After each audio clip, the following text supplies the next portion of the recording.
നമസ്കാരം. ഇറാനിയൻ ആകാശത്ത് ഇപ്പോൾ ഇരമ്പിക്കൊണ്ടിരിക്കുന്ന അമേരിക്കൻ വ്യോമശക്തിയുടെ ദൃശ്യങ്ങൾ ലോകത്തെ അമ്പരപ്പിക്കുന്നതാണ്. FA-80 സൂപ്പർ ഹോർണറ്റുകൾ, F-50E സ്ട്രൈക്ക് ഈഗിളുകൾ, അതിനൂതനമായ F-35 സ്റ്റെൽത്ത് ഫൈറ്ററുകൾ എന്നിങ്ങനെ ലോകത്തിലെ ഏറ്റവും കരുത്തുറ്റ വിമാനങ്ങളുടെ ഒരു വൻ നിര തന്നെയാണ് അവിടെ അണിനിരക്കുന്നത്. എന്നാൽ ഈ വിമാനങ്ങൾക്കെല്ലാം ഒരു പൊതുവായ പ്രത്യേകതയുണ്ട്. കഴിഞ്ഞ 2 പതിറ്റാണ്ടിനിടെ ഇവയെല്ലാം ഇന്ത്യക്ക് മുന്നിൽ വിൽപ്പനയ്ക്കായി അമേരിക്ക വെച്ച് നീട്ടിയിരുന്നു. ഓരോ തവണയും ഇന്ത്യ വളരെ വ്യക്തമായി വേണ്ട എന്ന് ഉത്തരം നൽകുകയും ചെയ്തു. അമേരിക്കയുമായി അടുത്ത പ്രതിരോധ ബന്ധം പുലർത്തിയിട്ടും എന്തുകൊണ്ടാണ് ഇന്ത്യ പോർവിമാനങ്ങളുടെ കാര്യത്തിൽ മാത്രം ഈ അകലം പാലിക്കുന്നത് എന്നത് ആഗോളതലത്തിൽ തന്നെ ചർച്ച ചെയ്യപ്പെടുന്ന ഒരു തന്ത്രപ്രധാനമായ ചോദ്യമാണ്. ഈ വിമുഖതയുടെ വേരുകൾ കിടക്കുന്നത് ശീതയുദ്ധകാലത്തെ ചരിത്രത്തിലാണ്. അന്ന് അമേരിക്ക തിരഞ്ഞെടുത്ത പാത ഇന്ത്യക്ക് ഒരിക്കലും മറക്കാനാവില്ല. അമേരിക്ക പാകിസ്ഥാന് അത്യാധുനിക പോർവിമാനങ്ങൾ നൽകി ആയുധമണിയിക്കുന്നു. F-86 സേബർ മുതൽ ഏറ്റവും കരുത്തുറ്റ F-16 വരെ പാകിസ്ഥാന് ലഭിച്ചു. ഇന്ത്യയുമായുള്ള യുദ്ധങ്ങളിൽ പാകിസ്ഥാൻ ഈ വിമാനങ്ങൾ ഉപയോഗിക്കുകയും ചെയ്തു. ഈ അനുഭവം ഇന്ത്യയെ റഷ്യൻ വിമാനങ്ങളിലേക്ക് അടുപ്പിച്ചു. സോവിയറ്റ് കാലത്തെ MiG-21 മുതൽ ഇന്ന് ഇന്ത്യൻ വ്യോമസേനയുടെ കരുത്തായ സുഖോയ് 30 MKI വരെ ഇന്ത്യയുടെ ആകാശക്കോട്ട കാക്കുന്നത് റഷ്യൻ സാങ്കേതിക വിദ്യയാണ്. ഇതിനൊപ്പം ഫ്രഞ്ച് വിമാനങ്ങളായ മിറാഷ് 2000, റാഫേൽ എന്നിവയും ഇന്ത്യയുടെ വിശ്വസ്ത പങ്കാളികളായി മാറി.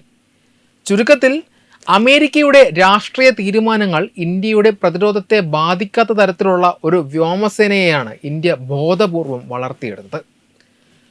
98 ആണവ പരീക്ഷണം ഇന്ത്യയുടെ തന്ത്രപരമായ ചിന്താഗതിയെ മാറ്റിമറിച്ച മറ്റൊരു നിർണായകമായ സംഭവമായിരുന്നു. ഇന്ത്യ ആണവ പരീക്ഷണം നടത്തിയ ഉടനെ ക്ലിൻ്റൺ ഭരണകൂടം ഏർപ്പെടുത്തിയ ഉപരോധങ്ങളും സാങ്കേതിക വിദ്യകൾ തടഞ്ഞതും ഇന്ത്യയെ ഒരു വലിയ പാഠമാണ് അന്ന് പഠിപ്പിച്ചത്. നിബന്ധനകളിൽ മുന്നോട്ട് പോകുമ്പോൾ അമേരിക്ക പോലെയുള്ള വൻ ശക്തികൾ എപ്പോൾ വേണമെങ്കിലും സഹായങ്ങൾ പിൻവലിക്കാമെന്ന തിരിച്ചറിവ് ഇന്ത്യക്ക് അന്നുണ്ടായി. ഇത് ഇന്ത്യയുടെ ആഭ്യന്തര സുരക്ഷാ നയങ്ങളിൽ ഒരു വലിയ സംശയത്തിൻ്റെ വിത്ത് പാകി. ഇന്ന് ഇന്ത്യ അമേരിക്കയിൽ നിന്ന് C-17 ഗ്ലോബ് മാസ്റ്റർ പോലെയുള്ള ഗതാഗത വിമാനങ്ങളും അപ്പാച്ചെ ഹെലികോപ്റ്ററുകളും പ്രഡേറ്റർ ഡ്രോണുകളും വാങ്ങുന്നുണ്ട്. ഇതിനായി കോടിക്കണക്കിന് ഡോളർ ചിലവാക്കുമെങ്കിലും പോർ വിമാനങ്ങളുടെ കാര്യത്തിൽ ഇന്ത്യ ഒരിക്കലും വിട്ടുവീഴ്ച ചെയ്തിട്ടില്ല. പോർ വിമാനങ്ങൾ എന്നത് വെറുമൊരു ആയുധമല്ല, മറിച്ച് ഒരു രാജ്യത്തിൻ്റെ പരമാധികാരത്തിൻ്റെ പ്രകടനമാണ്. അമേരിക്കൻ പോർ വിമാനങ്ങൾ വാങ്ങുന്നത് അവരോടുള്ള ഒരു വലിയ വിധേയത്വത്തിന് വഴിവെക്കുമെന്ന് ഇന്ത്യ ആശങ്കപ്പെടുന്നു. സ്പെയർ പാർട്സുകൾ, സോഫ്റ്റ്വെയർ അപ്ഗ്രേഡുകൾ, കയറ്റുമതി ലൈസൻസുകൾ എന്നിവയ്ക്കായി അമേരിക്കയെ ആശ്രയിക്കേണ്ടി വരുന്നത് യുദ്ധകാലത്ത് തിരിച്ചടിയായേക്കാം. നാറ്റോ സഖ്യകക്ഷിയായ തുർക്കിയെ F-60 വിമാനങ്ങളുടെ ഭാഗങ്ങൾ നൽകാതെ അമേരിക്ക സമ്മർദ്ദത്തിലാക്കിയത് ഇന്ത്യ കണ്ടതാണ്. പാകിസ്ഥാനും പലപ്പോഴും സമാനമായ സാഹചര്യം നേരിട്ടിട്ടുണ്ട്. ഇത്തരമൊരവസ്ഥ മോദിയുടെ ഭാരതം ആഗ്രഹിക്കുന്നില്ല. ഫ്രാൻസിനെ പോലെയുള്ള രാജ്യങ്ങൾ തങ്ങളുടെ ആയുധങ്ങൾ വിൽക്കുമ്പോൾ രാഷ്ട്രീയമായ നിബന്ധനകൾ വയ്ക്കാറില്ല എന്നതും ഇന്ത്യ അവരെ കൂടുതൽ വിശ്വസിക്കുവാൻ കാരണമാകുന്നു.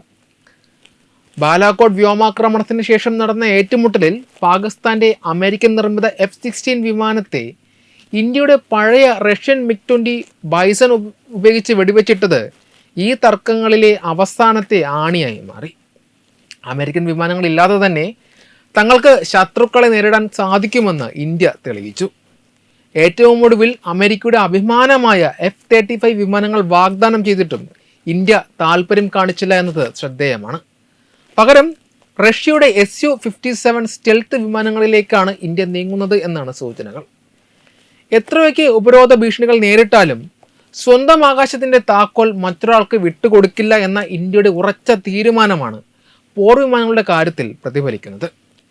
ആഗോള പ്രതിരോധ കമ്പോളത്തിൽ അമേരിക്കൻ സമ്മർദ്ദങ്ങളെ അതിജീവിച്ച് സ്വന്തം പാത സ്വയം നിർമ്മിക്കുന്ന ഇന്ത്യയെയാണ് നാം ഇന്ന് കാണുന്നത്. Web desk Tatwamayi news. Brought you by Kerala AIDS control society.